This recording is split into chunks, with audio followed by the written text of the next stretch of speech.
мен үй бүлөдө бир жалгыз кыз болгондуктан мен эрте эле лицейге кетип калгам. Ошондо каждый раз лицейге кетип атканда мен дайыма ыйлап кетет болчумун. Машинанын терезесин карап ыйлап кетет болчумун. Ошол убакта көрсө мамам дагы ыйлап калчу экен да.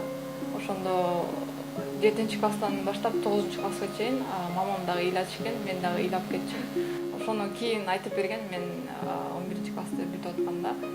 Ал эми 10-11де уже өзүм көнүп калгандыктан мамам кийин айтканда сен уже 7-класстан 9-класска чейин ыйлап атканда мен дагы үйдө ыйлап калат элем деп. Бир кыйынчылыгым болуп жатса, эң биринчи оюма келген адам мамам. Анткени баардык нерсемди мамам менен айтам, мамам айтам, сүйлөшөм.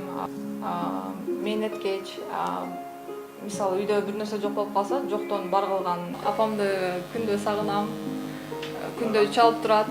Негизи эле мынтип жашоого караганда эң көп сени ойлогон ата-эне, апаң экен да. Анткени мага мамам күндө чалат.